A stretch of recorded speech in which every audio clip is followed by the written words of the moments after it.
Rise and shine! I got hairy legs. Sometimes the words don't come out of your mouth the right way. They know. They know. And they know I know. There comes a time in every friendship when you have to say, I never liked you, get lost. Thanks for the advice. Poor kids are just as bright and just as talented as white kids. Me, I always tell it. Even when I lie. You cannot go to a 7-Eleven or a Dunkin' Donuts unless you have a slight Indian accent. Here we go. First thing is, I want to see us export more jobs. And the way you treat other people are horrible. It's the fly in the ointment, Hans. The monkey in the wrench. The pain in the ass. If I were the man I was 5 years ago, I'd take a flamethrower to this place. You're kidding me. Let's have an equipment check. Weapon? Let's keep it simple. You got your boots on, you can walk into combat. Let's go. He won't sell anybody out to buy his future. Say what? I show you on order. All of you relax. This is a matter of inconvenient timing, that's all.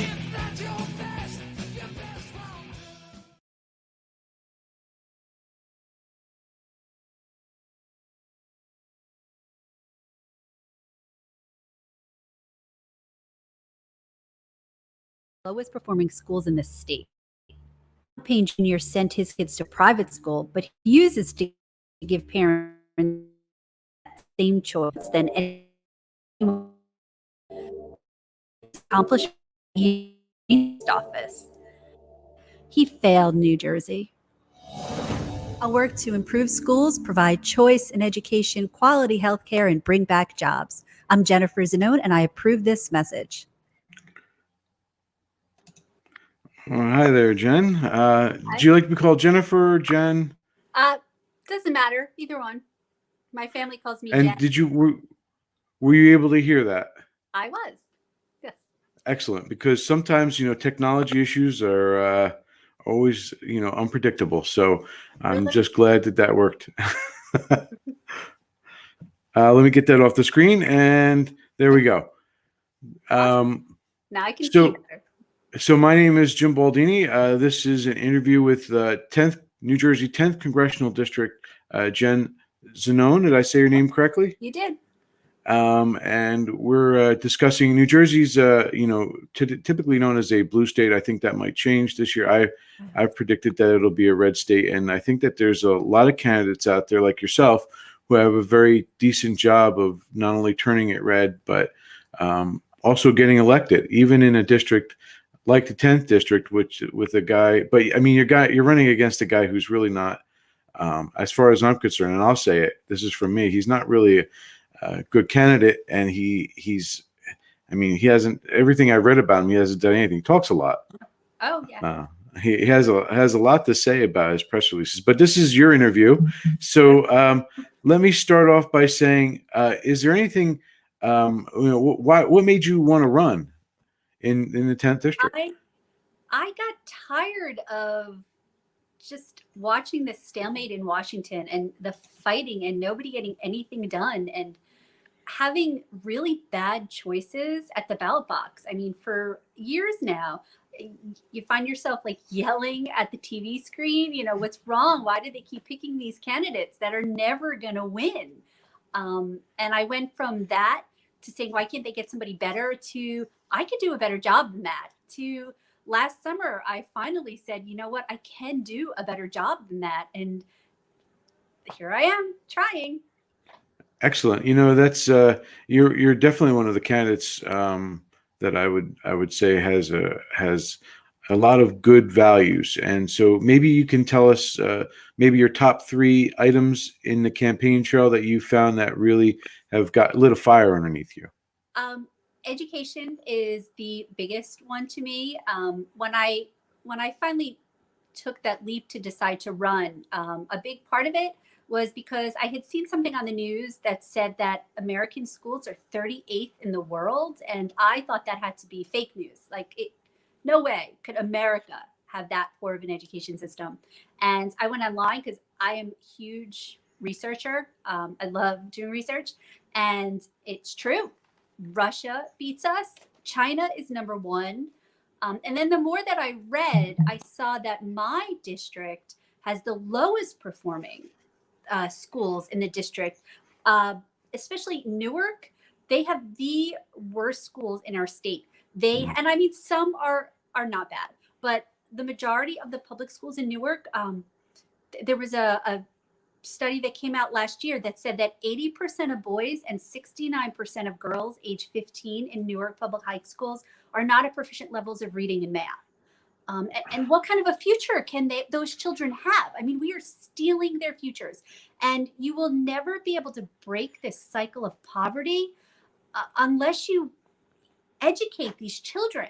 I've been speaking, I've been going around the district, and I've actually been going around the state quite a bit, speaking with people, with teachers and parents and students. And I spoke with a teacher in a Newark high school that overheard the principal telling one of his students that he doesn't need to drive. Public transportation is good enough for him. And all I thought was, what is that telling that student? You know, that you're never going to get out. Why bother trying? I mean, we're failing them. And so that's the number one issue for me. It's so important. I agree with you. I'm a educator myself, and I know exactly what you're talking about. My district works very hard to do things, but I promise not to talk about them. I will say that you are hitting all the right points, because I think that's one of the ways we help our children is by educating them, and the schools in the Abbott districts are failing them, and Newark is one of those Abbott districts. So that's Donald Payne does nothing about it. He fights against school choice, but he sent his kids to private school because in Newark public schools weren't good enough for him. So I'm tired of the hypocrisy, of the people we have in leadership positions. I mean, you can't do that for your kids and then deny parents that same choice. That's what I think. Exactly. It's good enough for everybody else, but it's not good enough for him.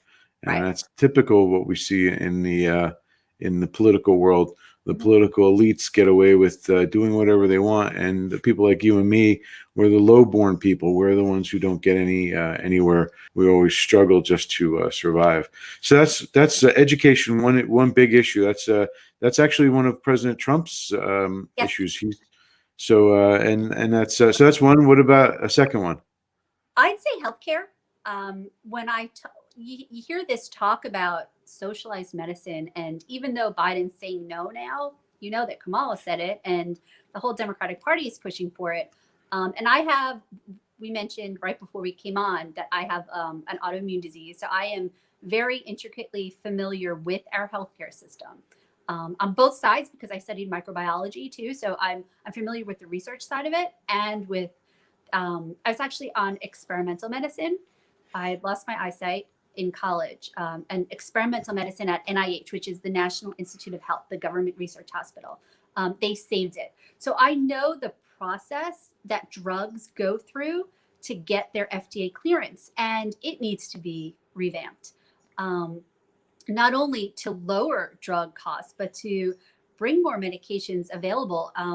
The medication that I took, I was in the first round of trials, and so there were only 10 people in it. It was limited, and I had to get taken off of it early. And at the end of the study, they said the other 9 patients had liver failure. So for this drug to continue on through the process and get approved, they knew that it worked, that it helps uveitis, but they would have to go back to the drawing board and figure out what caused the liver failure. Was it the dosing or what? But because it's considered one of those orphan diseases, it wasn't profitable enough for the drug companies to do that. So they never put it forward. So this drug is not available. And there are thousands of drugs that can help people that go through this process and can't make it because of the profitability. And when you look at our drug prices, yes, the Democrats say that it costs pennies to make a pill, but that's so misleading, because it takes about $7 billion and an average of 20 years for one drug to go through the process of research and development and getting clearance. And by the time it ends, they only have about 7 years left to make up their profit and make up that $7 billion that they spent on it. And 7 out of 8, I believe, drugs fail. So they roll that money in. So until we revamp the FDA process, our drugs are never going to be widely affordable. I think that's something that nobody talks about, and it's something that needs to be addressed. So, President Trump has put out there the right to try executive order. Oh, thank And God. how do you think that impacts the trials, the system, the drug system that you were talking about, trying it out? I think it's one of the greatest things he's done. I think it's fantastic. But I don't know how in the long term it's going to affect that, because the reason why these people were excluded from these studies in the first place is because, unfortunately, drug companies really only want to accept people into their drug trials that they, know have a chance of it working.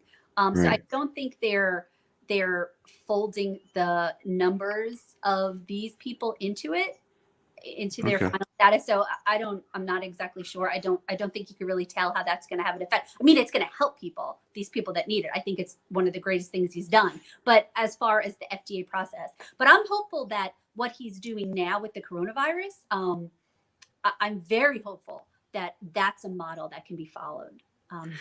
That can be critical to doing this. Since we're on healthcare, I know the president's message has always been, we're not giving up pre-existing conditions. How would you compare what he's talking about with what Joe Biden's talking about before we move on to your third issue? I think the Democrats just keep lying about it. I don't know one Republican that wants to get rid of protections for pre-existing healthcare. And the media just plays into that, and they say it over and over and over again enough that people that listen believe that Republicans are these evil people that want to take away their pre-existing protections. And that is so untrue. Absolutely. I agree 100%. It's just, it's the media's message. They're trying to make money off of, but they have their own personal drive. They want to get Biden elected. Oh yeah. And we've seen that. So what's your third issue for this campaign as far as what you want to bring up? Well, my third biggest one when I started was government spending, wasteful spending. And unfortunately, we've had to increase that because of the virus. So I think after this gets settled, that has to be even moved up to maybe number 2, because it's outrageous when you look into some of the things that we spend our money on, and there's no accountability. None at all. We spend tens of thousands of dollars to an art center. I can't remember now, in New Hampshire, that put on a play of Doggy Hamlet. They dressed up dogs as Hamlet and let them run around in a field, and they got tens of thousands of dollars of taxpayer money for that. It's so insane when you boggles my mind. It's crazy. Some senators put out these pork roll or pork barrel reports every year about some of these crazy things that we spend our money on. And I think that, especially now with these coronavirus packages, which were needed, I'm not against that. People needed the help. But I think after that, we need to really, really start demanding accountability from our government leaders. Yeah, I think you nailed it when you said accountability, because there's zero accountability. I mean, we have a department, we have so many departments within the executive branch, and I mean, they don't even know how many branches how many executive departments there are in the executive branch. That's how bad it is, and the bureaucracy is outrageous. So that's a good fight to have. That's definitely a good fight to have. So those are your 3 top issues. I think they're very solid. What about what have you going around the district? Like you said, you're going around the state. What have you been hearing from the front lines when you've talked to these people? Because that's something that's in your wheelhouse. You have to get out there and talk to the people, right? Yes. That's actually been my favorite thing. I love meeting people everywhere I've done. But this is such an unusual election year. It's such an unusual year. So it seems like all anybody wants to talk about is the coronavirus, which is understandable. But I've been working with food banks across the district, delivering food to seniors, and they're feeling forgotten. Most of them, they can't go out because of they're the high risk group. I have my parents; they're kind of in the same boat, and so people are still scared and struggling, and that's honestly the one thing that I just hear over and over. People are so focused on that it doesn't even seem like they're looking towards the future, which is kind of scary and depressing on its own. But that's the number one thing that I hear from everybody. All right. So the next question, I want to start talking about your opponent, because what has he, like people say, we want change, and I want change. I want you in there because you're Republican. I know you'll be there to push the agenda that will push forward saving our country. But what is this guy Donald Payne done that is, what has he accomplished? Has he accomplished anything? Like my commercial said, the only bill he's gotten through is renaming a post office in Jersey City. Literally in 8 years, that's all he's done. Was that named for one of his cronies? I don't know. Probably was. That's probably kind of, was. The sad thing is that my district is one of the top 10 Democrat districts in the country. We have had a Democrat in the seat for 70 years, and it's been in the same family for 30. It was passed from father to son like an inherited title. So Donald Payne Jr. really didn't have to do anything to get this seat, and he does nothing to keep it. He doesn't even acknowledge my request for a debate. He does no campaigning, and it's considered such a solidly blue district that the Republican Party has basically given up on it. Which is sad, because if you look at the numbers of voters, 40% in our district are registered independents. Okay. And they're considered swing voters. Right. And I can't see how we could give up on them, especially with the environment that we're facing right now. Your district is part of 3 different counties, right? Uh-huh. So has the county parties, are they able to help you? Or are they not in a position to help you? I don't think they're really in a position to help me. One of the parties won't take my phone calls, and he told somebody that I'm just a girl. That's not going to help. I don't know. But the other 2 are very nice.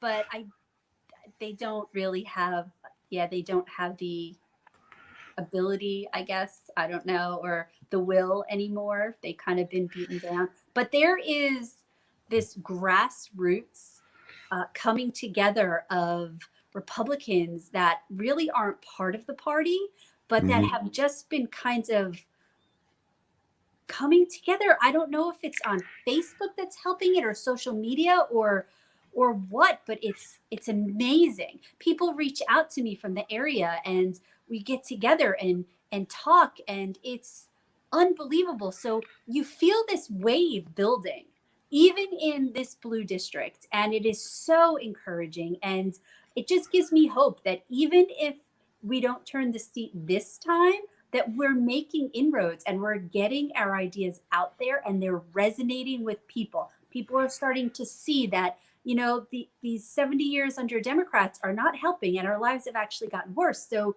maybe some of these Republican ideas aren't so bad, and they kind of make sense. And so maybe next time people will be ready to vote in a Republican. If not this time, I still have hope for this time.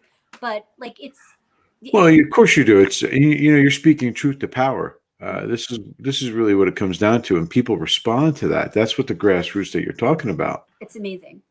Yeah, and I've seen it. I've witnessed it, and my brother, who's a defense attorney in Delaware County, Pennsylvania, has seen it too. He's been talking about how there's a definite movement towards the Republican Party, but really towards the Donald Trump brand of it, where that speaking truth to power, we're not going to take this anymore. We want our country back.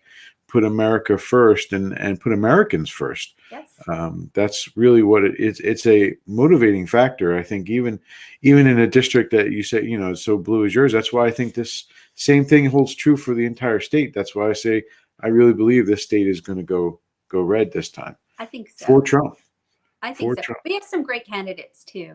Yeah, they're and that's really it is. Candidates like you are the you're digging it out. You're the ones doing the fight, and that's why.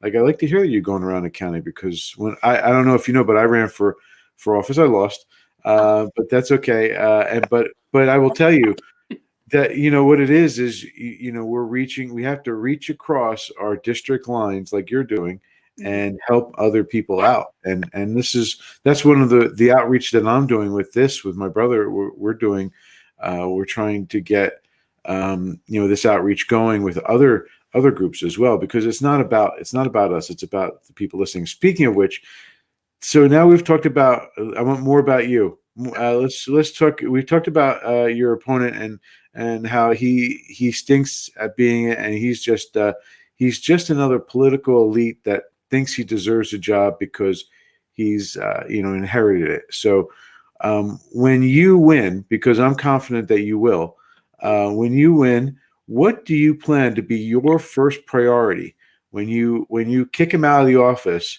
and you're now in there as a freshman congresswoman?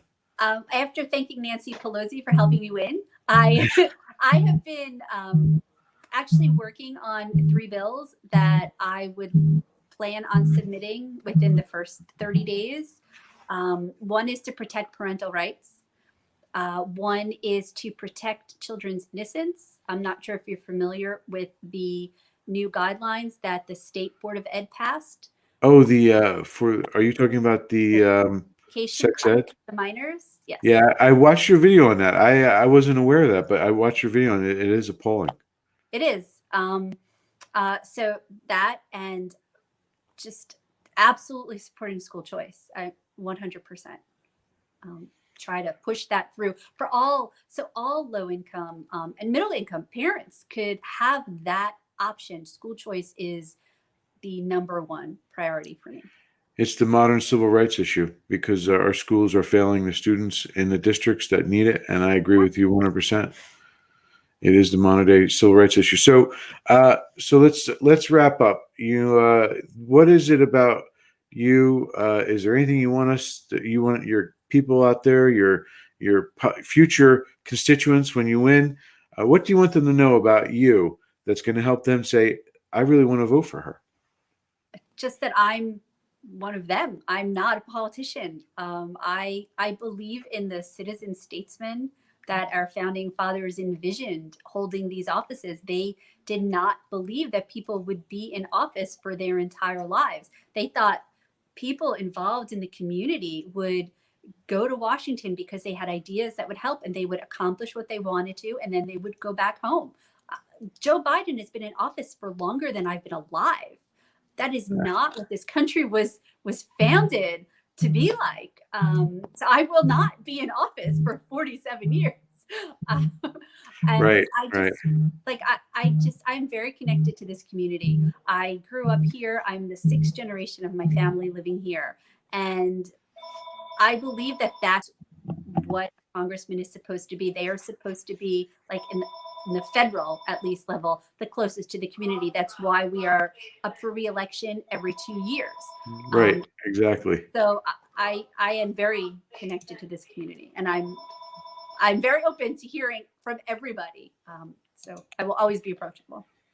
Well, on that note, I'm going to play your video on the exit. So I'll play it again on the exit. So bear with me for a moment as I try to get everything squared away here. Perfect.